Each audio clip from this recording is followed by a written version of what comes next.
Good morning. What's up, everyone?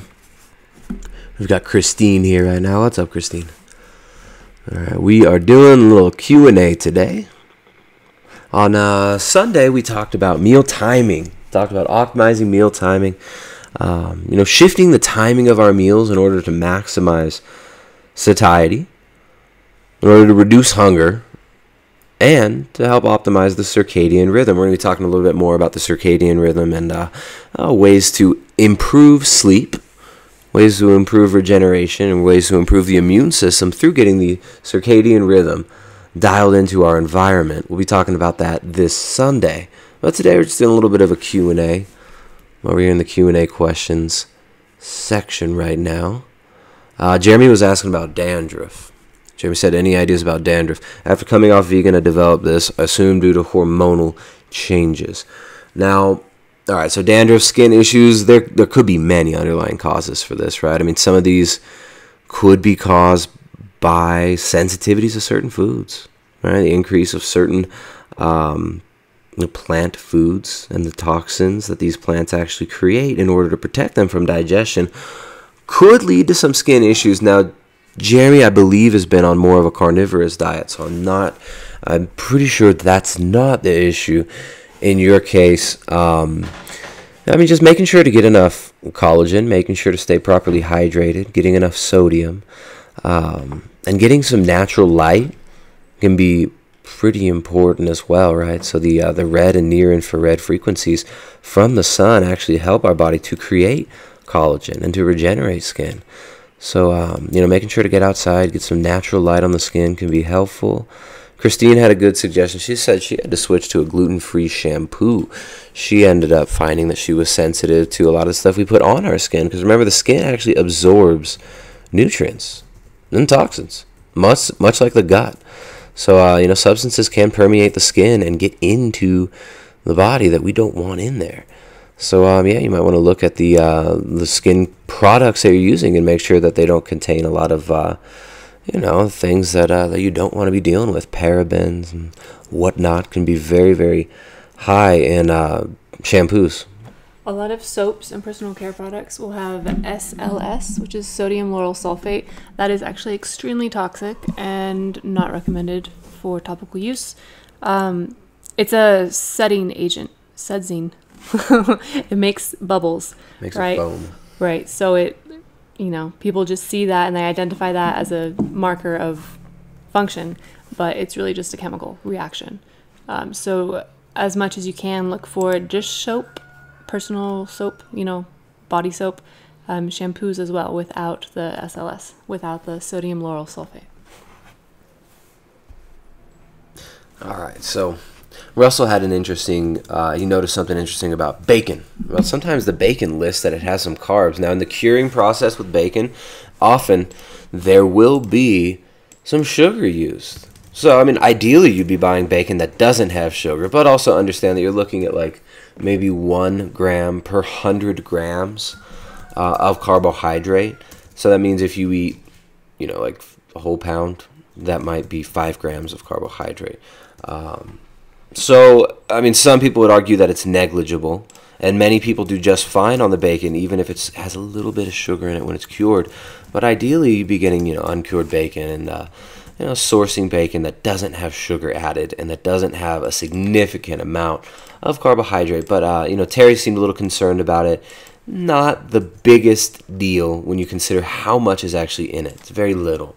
So, I wouldn't worry so much if you got to order bacon out at a restaurant or something and you think it might have been cured with a little bit of sugar and might have a little bit of carb. Probably not such a big deal, but minimizing it might be a good idea. So I wouldn't worry about it so much if that's what you've got available. If you're having a meal with that a day, you might just be getting a couple grams of carbs in there. It's probably not going to affect you negatively because of the very small amount that's in it.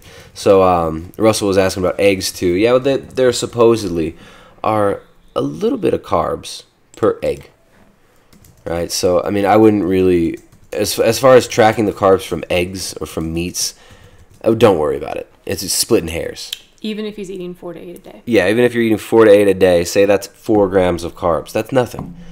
right? That's nothing. I mean, if you're going to be eating foods like eggs, steak, liver, I mean, these foods, they have a mild amount of carbohydrate in them. Every food has a small amount of carbohydrate in it. I mean, fresh meat might have some glycogen stored in it too. It's very fresh. Might have a little bit of carbohydrate in it too. But the glycogen will degrade. We'd be splitting hairs to really worry about that. So yeah, Russell, Terry, enjoy your bacon. Enjoy your eggs. Don't sweat it. A good observation. Way to be vigilant. All right, Jessica, you mentioned you had some questions that people had sent you in private message? Let's go ahead and hit those because we don't have any questions right now in the Q&A session. Okay. Seems like everybody's doing well. There's not much confusion after the last talk. Jeremy was asking about xylitol in Off Topic. I think that's a great question. Jessica just highlighted. I'm not a fan of xylitol. First of all, it can kill dogs, supposedly. I mean, our dogs ate xylitol several times, but they did not die. But apparently, dogs can be killed by xylitol. That doesn't mean it's bad for humans, but a lot of people get digestive issues with xylitol. So a lot of people get like just the runs or gas or have digestive issues with xylitol. So I think avoiding xylitol is going to be the best thing. If you want to use a sweetener, I really like this natural sweetener called erythritol. Erythritol is a sugar alcohol. Lakanto is a good company. They've got like a erythritol mixed with a monk fruit extract, and monk fruit extract can be very strong in flavor, but they found a way to mix it at just the right level to where you don't taste that. And it's a zero glycemic, 0 calorie sweetener, so I like that one. Erythritol, plain erythritol is fine as well. Doesn't have much of an aftertaste. Well, the Lakanto doesn't have much of an aftertaste, and yeah, it doesn't give you the same thing as xylitol with the gut issues. And xylitol also has a weird taste, so I don't like it. We have a coupon code for Lakanto if anybody's interested. It's Primalage Health for 20% off. You can enter that into the checkout. That's Lakanto. Lakanto. Anto. Oh, yeah, Lakanto. Lakanto. Lakanto. All right. But on that note, Terry and I have been having a really great conversation about reforming the diet to focus on protein and fats and salty, savory flavors over creamy, gooey, sweet things, even if they're keto, right? There's a lot of information out there about keto sweets for daily, weekly use. And as we've talked about before, that's not something that we recommend for just about everybody. It's great for families. It's great for, holidays, staying on track. It's great if you have really intense cravings. It's always going to be better than a white sugar, white flour kind of thing. But to have daily food preps that are focused on animal proteins, animal fats, and low-carb vegetables, it makes such a big difference, and it's way easier to kick sugar cravings when you're not eating sweet things. So another question I hit on that I already responded in text to Danielle, but Danielle was asking about organ meats. Like, is there a maximum amount of liver or organ meats that you should eat per day or per week? Which is a very interesting question because there is a high level of vitamin A in organs, especially in liver. Well, actually, liver is the only organ that has a super high level of vitamin A. So the vitamin A content of liver is very, very good, very, very high.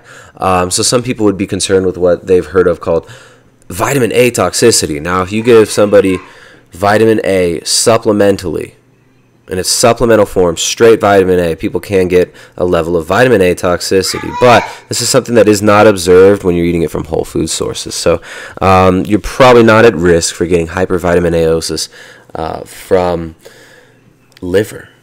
So I would say, eat as much liver as you want. Your body's going to tell you when you're done. With liver, it's a very nutrient-dense food, and you're probably not going to want to sit down and eat a whole pound of liver in one sitting, although I know people that did that for extended periods of time and got nothing but benefits. So I wouldn't worry so much about eating too much liver or organs. Just, listen to your satiety. If your body's done with it, you'll stop craving it.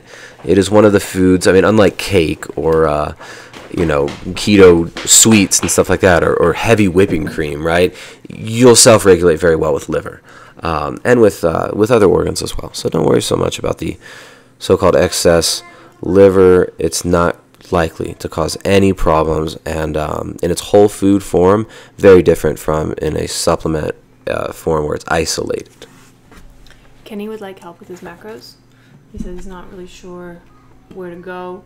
The biggest thing for him is he's been getting really tired later on in the day. He either takes a nap or kind of just pushes through. Yeah, we'll deal with Kenny on a private message for that, so it's probably better to do that. I mean, a lot of these are more personal questions about their macros that people are asking. I mean, if there's any good examples where we actually, have an answer right away without having to ask more questions, that could be cool.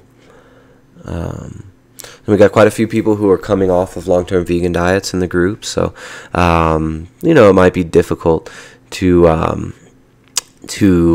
start eating meat. Getting enough protein might be hard, but Lilia, what a pretty name. She's having a really easy time getting enough protein. She says she feels best at about 150 grams of protein a day right now, which is great. Coming from vegan diets, people usually have a very hard time psychologically with consuming animal foods, and but once you spend a few days eating nutrient-dense animal food and getting the meats in, you know how good it is for you, and your body starts to crave what it really needs and what it really wants. So it's exciting to see so many people making these changes and improving their psychological relationship with these foods. Because if we understand what food we should be eating, what foods our body really needs, and then delineate between what's excess and what's non-necessary, it's just beneficial long term for so many different reasons, right? So prioritizing the animal foods, right? Eating the steaks so you don't care about the cakes, and eating the meats so you won't care about the sweets is super important. Sorry guys, we got a crazy barking dog, barking at nothing right now. He must be hungry. Ribbeye's hangry. All right, so let's see. I'm gonna open up the floor for There's still just Christine here in the chat. Christine, you want to unmute? You got any questions? Nice. Yeah. Hey, how's it going? Good. I wanted to make something else about the hair, Yeah. the dandruff. Yeah. A lot of what people don't know too is a lot of vitamin E's come from gluten. So just because it says vitamin E on there, and that's a really interesting. Yeah, that's super interesting. So they're taking the vitamin E out of wheat or some glutinous grain and putting it into the shampoos. Yeah, right. It comes from a wheat. What do you think? Do you think it's because of glyphosate toxicity or because of actual sensitivity to the gluten? Hard to say. Because you're not absorbing it through the gut. You're only coming in contact with it on the skin, so it's not going to be taking the same path. Like when you have the gut, it breaks the blood-brain barrier when you eat gluten, and you release a chemical compound called zonulin, which will actually open up the tight junctions in the gut. But obviously, if you're just putting it on your skin, there's no tight junctions there on the skin, and it's not going to open up the blood-brain barrier. But people are sensitive to it still. Yeah. I don't know. All I've studied about glyphosate so far is it actually can get into the muscle tissues and stuff and act. I guess it kind of mimics glycine. Yeah, I talked to Stephanie Seneff. She's at that MIT professor, and Dr. Stephanie Seneff has postulated this for a few years now. She says she thinks it is being mistaken for glycine, and it'll get in the collagen networks of people and as also livestock, she believes. So she had some sort of like alleged proof of this recently too, which I don't remember exactly if they'd done a study where they did a biopsy of the tissue in cattle to see if there was glyphosate in the glycine network of the collagen. But I think she was relatively convinced, and there was something that happened recently that made her even more convinced that this could be going on. So yeah, glyphosate is, it's everywhere. People spray it all over the place. And it's it's definitely something to consider. When you're buying, even when you purchase something like oats, where they're not spraying it directly with glyphosate during the life cycle. They spray it at the end as a desiccant to kill the plants and to dry it out so that it's easier to harvest. And they do the same with flaxseed, chia seed. So you see heavy glyphosate contamination even in non-GMO crops that are not, glyphosate ready, Roundup ready crops. I also I have very long hair to my waist, and I don't wash my hair every day. And that's another thing people do is they overwash their hair. Right. I mean, there's a lot of people that are just into not washing. Jessica, do you wash your hair lately? No. She's a hippie. No. Maybe like once a month I wash my hair. But it doesn't get oily or greasy or tangled. You have natural oils that your skin excretes right. to put in there. And every time you take that off, you're stripping it off with those soaps. Right. So the more you wash your hair with harsh abrasive chemical soaps, the more oil your head is going to produce, thus making it more greasy, and then you'll think that, oh, my hair's so oily, I have to wash it more, but it's just this kind of vicious cycle. Yeah, and it takes a while for it to adjust down to where it doesn't do that. But, definitely, yeah, there is an quite aggravating at first. I had another question too about the almond flour. Mm-hmm. Now, I'm doing carnivore now. Yeah. And it has really helped my cravings. Nice. So yeah, I'm Jessica just whispered, I knew it. She's like, I told you so. But I just had a question though about the almond flour because that would spike my insulin.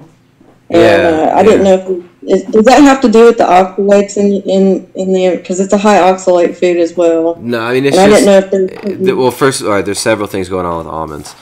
Omega-6 content, high oxalate content, right, and like phytic acid content, right. So it's just the natural anti-nutrients that these plants produce are they're difficult to digest for many of us. But that doesn't mean that once a month, like having a couple meals with some almond flour is going to be detrimental, right? It's just like if you're having almond flour every day, look how calorie and nutrient dense that is too. Look at the amount of omega-6 you'll be consuming, right? So I mean it's going to result in an inflammatory response. And plus, oxalate, even if we don't have an oxalate sensitivity overtly, they can build up in the body. So heavy intake of oxalate over a long period of time, like if you're doing almond flour every day for a long period of time, people might run into some major issues. Might even start, getting pain in joints and stuff like that. Well, it was just odd that I could do like the macadamia nuts and it wouldn't do that to me. But those are lower. Those are a lower oxalate nut too. Macadamias are one of the as far as anti-nutrient content, macadamias are pretty solid. Also, they're much lower in omega-6, much lower omega-6, which omega-6 fatty acids create insulin resistance. What does? Omega-6 fatty acids create insulin resistance. Oh, does it? Yeah, like directly. Oh, okay. Yeah. Almonds are also a very fatty nut, right? So they have pretty low carb, especially when compared to the almond, which has higher carb to fat ratio. Yeah, a little bit more carbs in the almonds. Like almond butter, it tastes amazing, right? But it's sweet. You can taste all the carbs and it's very sweet. And it's and when you think about how much work it takes to hull a nut and then grind it up, these are foods that people eat occasionally, right? Within a environment where you're eating local foods, which now that we have supermarkets, we can get pounds of almonds and people can eat like a whole pound of almonds in a day. That's not. If you were to eat a whole pound of almonds in a day that you shelled yourself, you're not going to do that very often. It's a lot of work to get almonds out of a shell.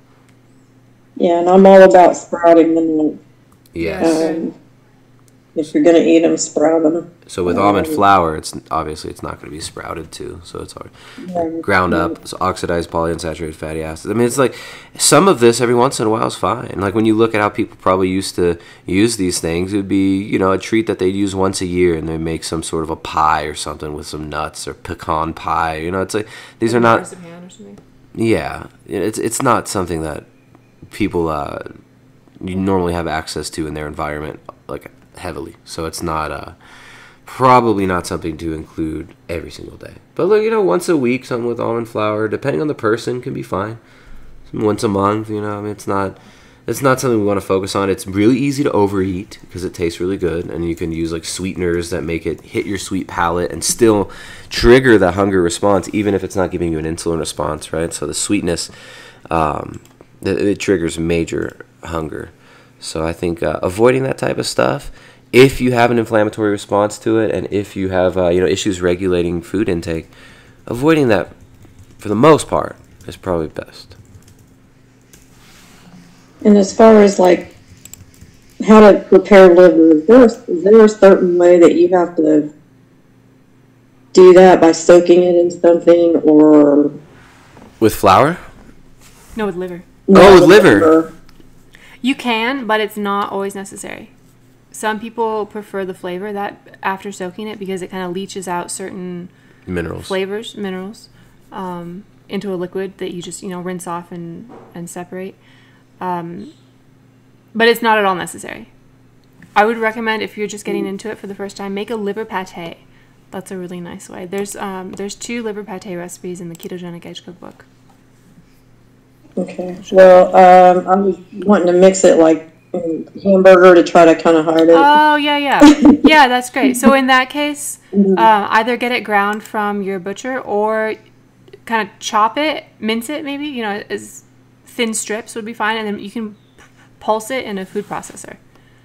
And that's what I was thinking. Yeah, liver has a very unique constitution. Once it's ground up like that, it gets really sticky and like it's goopy. It's this really funny thing. But you mix it with the ground beef. Do 25% liver to 75% ground beef, and that should be a nice combination there. And then you could use it in quiches or stir fry, burgers, meatballs, frittatas, any normal way that you would use ground beef. You could use the liver. Can you do that with the rest of the organ meats as well? You can, to a certain extent, right? I use heart a lot. I really like ground heart.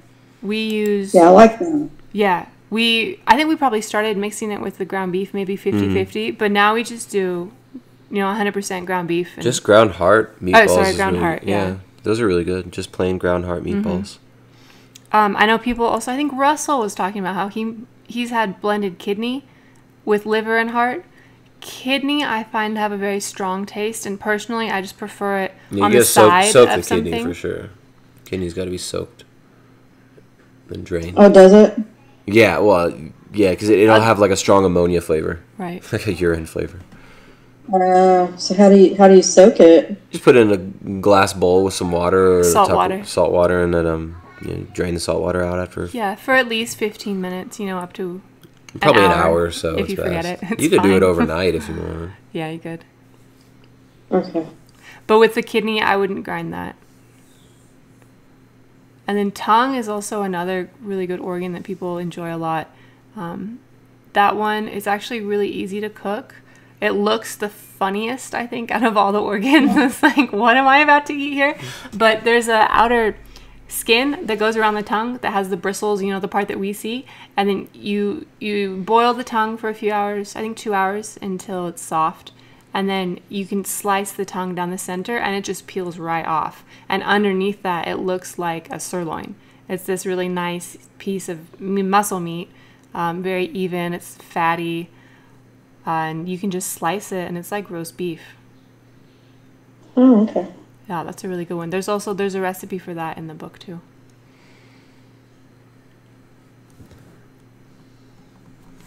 That's probably something you'll have to ask your butcher for. Maybe just special order it. Okay. Cool. That's all I had. Cool. Nice. Well, I'm glad you're doing well. Yeah. Yeah, the scale's starting to move the other way. Nice. And how's the hunger? Pretty low? Yeah, it did a lot better. And what about cravings and stuff while you're doing more carnivore? How are your cravings? Oh, excellent. Yeah. Nice. Yeah. You feel full after each meal? You feel good and energized still without crashing? No, I don't have too much of an energy problem. Never have. So good. Only when I had the really low thyroid issue. but that was 20 some years ago. Even this time when I got where my temperature dropped off and then I had to go back on my iodine, that's why I didn't think of it as my hair's falling out. I didn't think of it because I didn't feel like I did 20 years ago. I didn't feel that bad, but I think it's because the keto and everything, I just didn't struggle with my energy. Yeah. But yeah, the iodine's working. My temperature's back up. That's awesome. So that's getting better. My hair's not falling out anymore. So. Perfect. Awesome. Well, I'm super excited to hear that. Thanks for the update, Christine. Thank you. Have a good one. You too. That's Amber, right? No, Anne. Anne. Why did I say Amber? Every time. I thought, because the first name that came to mind, her name's Anne. And then I was like, no, I said that before. It's really Amber. It's really Amber. But it was the opposite way. Yeah. What's up, Anne? Feel free to unmute yourself if you're able to. Oh. Hey. Hey, all good. I'm always intrigued at what name Kristen's going to come out. At least Tristan is consistent, which is good. It's those two. Yeah, it's either Ann or Amber every time, and I guess. And the good news is I pretty much have responded to much more fouler content than that, so it's all good. Yeah, that's good. Yeah, definitely do not get my feelings hurt on that little bit of misdirection. No, I'm just, I noticed that I was in a meeting and I just got out of it. So, but yeah, I noticed that there's a light turnout today, which is actually kind of cool for one-on-one, but maybe not so much for diversity in content. But anyway. Well, it's always nice when people don't. It's nice when people don't have a lot of questions because they're doing all right? It's like you want questions because you want to help everyone out, but it's kind of nice when people are just like, yeah, I'm good. I'm good. It's all good. That's always good. It's in my experience, it's nice if they're aware, because I tend to be unaware of what I don't know. I don't know what I don't know. And so I can sit back and go like, no, I don't have any questions because I don't even know enough to ask questions. What I know is not something that I think would, I don't want to appear to be behind the pack on, the knowledge base or whatever. Oh no! Well, what these things are for. Yeah, we're not. We don't leave anyone behind. And what's cool is you got access to all the resources for life, right? So it's like you got access to everything we share with you here, and even if you're a couple weeks behind, you're still gonna have access to all the lessons and everything we share. So it's there's no hurry for anyone. Well, and I appreciate that. Nice. Because that is very helpful. I guess what my challenges are with keto is, just is on the run. Trying to find keto things that are fitting your macros. And again, one of my challenges is daily journals. I mean, I'm a big picture person, not a detail person. So it's really a challenge for me to slow my mind down enough to sit down and write about what I ate and what the macros are. Yeah. And there's no go around for that. You just have to I have to get disciplined to do that. And so that's a challenge for me. And also too, again, on the go. I try to carry food with me, but I just can't plan all the times that, because I could be at a meeting and then I have to go to another meeting and another meeting. Do you like sardines? In a different place. I have not. You know what? I bought some, and they're looking at me in my cabinet right now, and they're kind of scary. I bought mackerel too, and I was like, oh man, that just smells like fish, which you would hope it would smell like fish, right? Because it's fish. Right. It tastes like it tastes like fish as well. It tastes like really good fish. I think sardines are one of the best ones, right? The sardines canned in olive oil. You're getting about 20 grams of protein and 12 to 20 grams of fat, depending on the brand. I like the Wild Planet sardines in olive oil with lemon. Those are really good. That's if you just get a case of that and you keep it in your car, no matter what, you've got a serving of protein and fat right there at any time of the day. So it's like you've got to find things like that where you can have on hand, keep in the car where they won't spoil. Some people, I don't like canned tuna. I think canned tuna tastes terrible.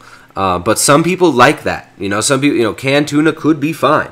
right? And then some sort of a fat source, whether that be having some coconut oil on hand could be useful. I don't really eat very much coconut oil. I'm more into like butter or ghee or animal fats. And, we make some pemmican sometimes. I really like pemmican because it's, it's fat and protein just in a solid form, basically, that can be carried anywhere. It doesn't need to be refrigerated or heated up. You could always get burgers without a bun wherever you go. You're probably going to want to eat 3 or 4 burger patties if that, to be a whole meal. If they're smaller burgers, just order the burgers without a bun. That's an option. You personally, you're probably looking at, you want to get like a minimum of 4 ounces of protein in per meal.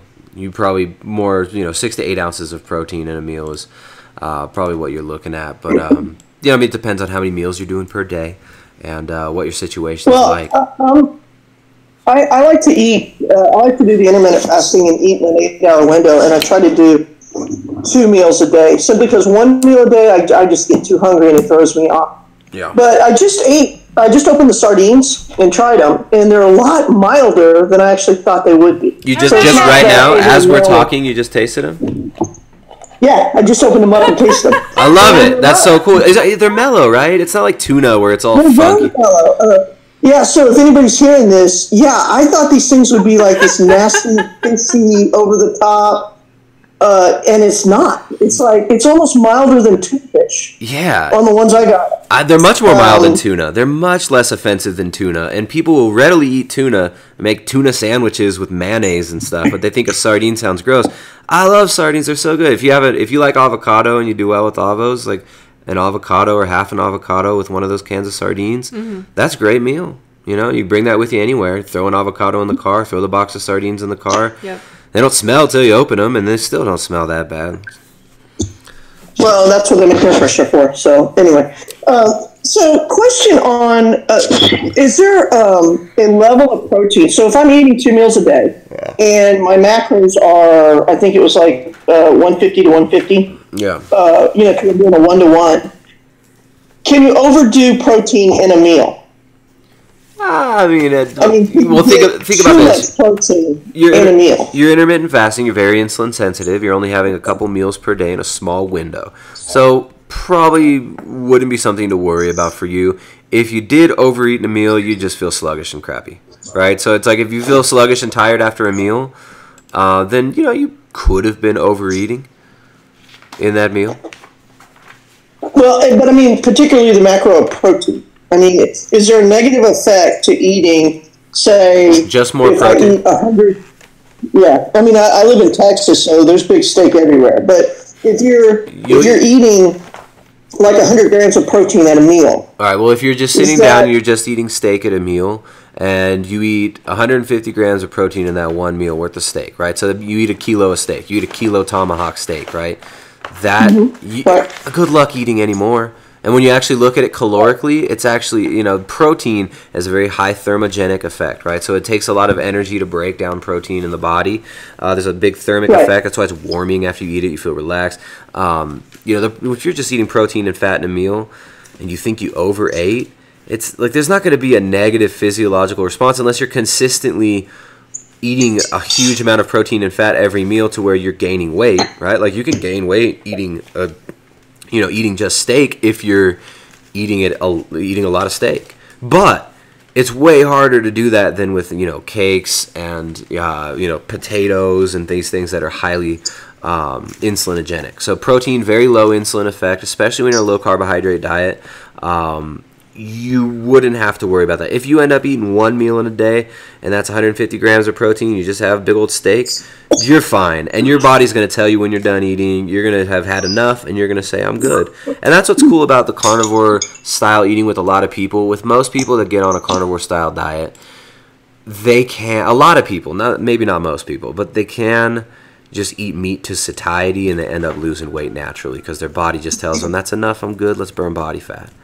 But it's a case-by-case basis. Okay. Yeah, there's no real worry. Long story short, no real worry. Sit down and try to overeat on steak. If it's only steak and you're trying to overeat on that, good luck. like long term. You try to overeat on steak for more than a week, unless you're adding globs and globs of butter or something like that to it. It's, if you're just eating the protein and the fat together and the natural animal food, it's kind of hard to overshoot. Got it. The one thing I've learned from you and Jessica is the fact that the protein is the focus as opposed to the fat. Yes. And Especially for fat loss.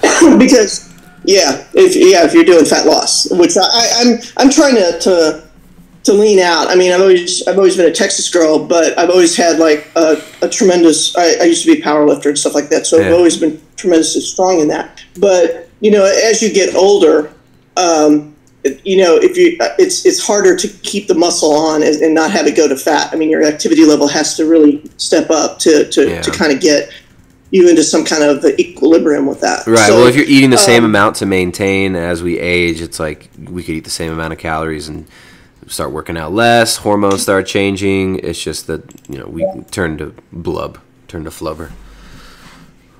Exactly, which is the challenge not to do that. So therefore, that's why I'm liking the focus on the protein, because I mean I love avocados, but there's only so much fat that I can eat.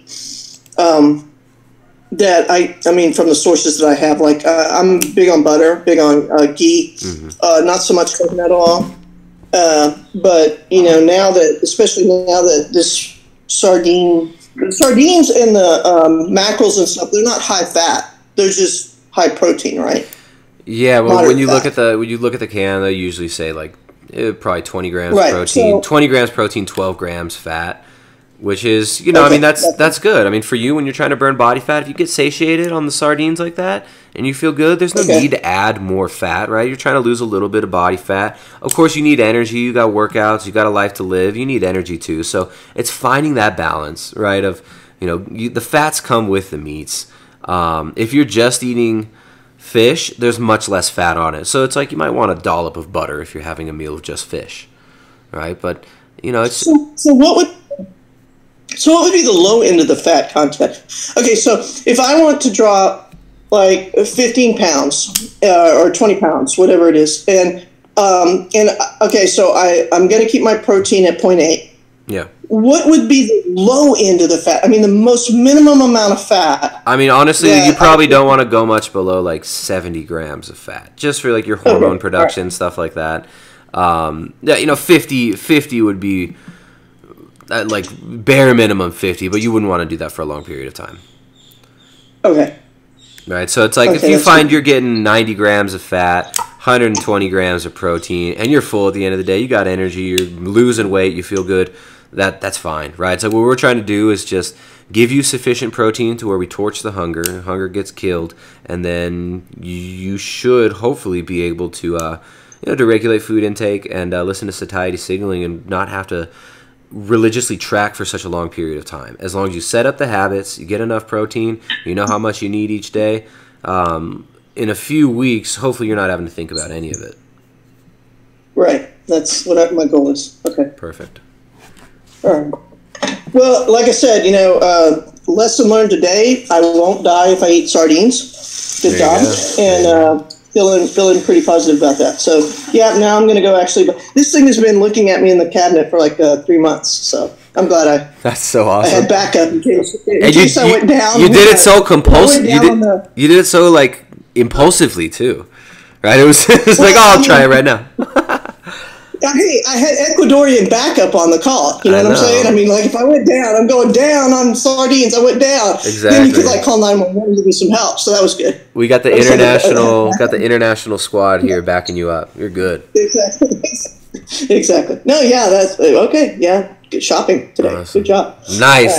Yeah, grab some more of those, and let's just start figuring out some staples that you can have on the run. I mean, even, bringing some hard-boiled eggs with you to work if you don't know when you're going to get your lunch break, you don't know if you're going to be eating out. Sometimes just, having some hard-boiled eggs in the fridge that you can grab and bring with you. They're fine in the car whole day, especially it's pretty cool right now there, right? It's not hot, humid. Yeah, you'll be fine. Yeah. Throw some hard-boiled eggs in the car for the day if you need them to. Like, just simple stuff. You'll be good. Excellent. Thank you very much for your time. All right. Thank you, Amber. No, okay, no. All right, Ann. Have a good one, Ann. It was nice hearing your voice. All right, take care. Bye-bye. All right. I'm seeing any more questions now. We're going to wrap this one up, guys. We're doing another meeting on Sunday. What time? When? Sunday, 1 p.m. Eastern Standard Time. On Sunday, we're going to be talking about the circadian rhythm. We're going to be talking about optimizing your home and work environment to try to help you sleep better. And I'll get into some more of the timing of certain activities, the timing of exercise, and the timing of exposure to light. So we'll be talking about that on Sunday, 1 p.m. Eastern Standard Time. Going a little bit deeper on optimizing circadian rhythm so that we can sleep, recover, regenerate, and get better insulin sensitivity. So, nice talking, guys. We'll see you later, Ann and Christine, and everybody who's hearing this later on. Let us know if you have any questions. Shoot us a private message if you need help. In your individual context, you want to get deeper into any of these issues, shoot us a private message either to Jessica or myself, or tag us in main chat or Q&A questions or whatever respective section you want, and we're here for you. So, thanks, guys. We'll see you soon. Thank you. Bye.